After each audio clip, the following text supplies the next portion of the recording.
Sebelum kita mendengarkan sedikit dari firman Tuhan, mari kita bersatu dalam doa. Dan Yesus, terima kasih atas pagi hari ini. Kami mau belajar sedikit dari firman-Mu. Buka hati dan pikiran kami, agar apa yang direnungkan pagi hari ini bisa kami terapkan dalam kehidupan kami sehari-hari, dan juga bisa bermanfaat. Terima kasih Tuhan Yesus, kami sudah berdoa. Haleluya, amin. Nah, kali ini saya mengambil judul renungan pagi hari ini dengan berjudul Akar Orang Benar Tidak Akan Goyah. Nah, kita buka Alkitab kita di Amsal 12 ayat 3. Kita baca bersama-sama. Orang tidak akan tetap tegak karena kefasikan, tetapi akar orang benar tidak akan goncang.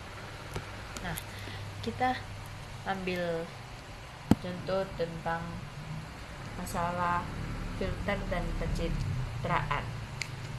Di era Instagram dan TikTok, kita sering banget terpaku sama apa yang kelihatan di permukaan. Kita kayak pengen kelihatan keren, punya estetik yang oke, atau punya prestasi yang bisa di-flag. Tapi jujur deh, banyak dari kita yang di luar kelihatan tegak dan bahagia, dan sebenarnya rapuh banget. Kayak hati kita itu rapuh, tapi kita di depan orang itu tegak, bahagia itu, tapi kita sedang rapuh. Kayak ada satu komentar negatif atau satu kegagalan saja sudah cukup bikin mental kita down, pasti itu. Kenapa? Karena kita sering membangun hidup di atas kefasikan atau hal-hal yang semu. Nah, kita lanjut ke apa itu akar orang benar. Bayangkan sebuah pohon besar. Saat badai datang, yang bikin dia tetap berdiri bukan karena daunnya yang rimbun, tapi karena akarnya yang masuk jauh ke dalam tanah. Bagi kita, anak muda Kristen, akar itu adalah hubungan pribadi kita terhadap Tuhan. Menjadi orang benar bukan berarti kita sempurna atau gak pernah salah, tapi berarti kita memilih untuk memancapkan kepercayaan kita pada janji Tuhan, bukan pada dasi manusia. Nah, kenapa gak bakal goyah? Dunia ini dinamis banget. Tren berubah, sahabat bisa pergi, nilai ujian bisa naik turun. Kalau akar kamu ada di hal-hal itu, kamu bakal gampang goyah.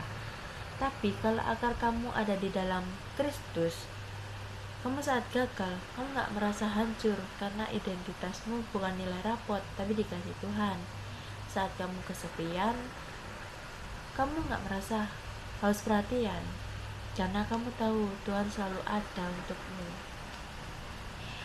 Saat kamu ada tekanan dengan teman, kamu berani bilang enggak, karena prinsipmu kuat bukan sekedar ikut-ikutan biar dianggap asik. Untuk menjaga agar iman kita tetap teguh dan tidak terguncang, ada beberapa hal yang perlu kita lakukan. Nah, yang pertama, tetap tinggal di dalam Yesus apapun yang terjadi. Apapun yang kita hadapi, kita harus tetap berpegang teguh pada Yesus. Ingatlah bahwa Yesus adalah sumber kekuatan dan pengharapan kita. Dia tidak pernah meninggalkan kita. Nah, yang kedua, berakar dalam Yesus dan kebenaran firman Tuhan. Contohnya, ketika Yesus sebagai manusia seutuhnya dicobai oleh iblis, dia tidak terguncang karena dia berakar dalam kebenaran firman. Kita juga harus demikian, memperkuat iman kita dengan mempelajari dan merenungkan firman Tuhan setiap hari. Nah, yang ketiga, dibangun di atas Yesus. Kita harus membangun diri kita atas dasar yang paling suci, yaitu iman kita kepada Yesus.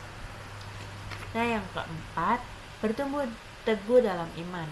Ketika kita hidup dalam Tuhan dan membangun hidup kita di atas dasarnya, kita tidak akan mudah terguncang. Nah, teman-teman, jangan cuman sibuk merawat daun atau penampilan luar kita supaya dilihat orang. Yuk mulai investasikan waktu buat merawat akar. Baca firman, doa yang jujur sama Tuhan, dan hidup sesuai prinsipnya.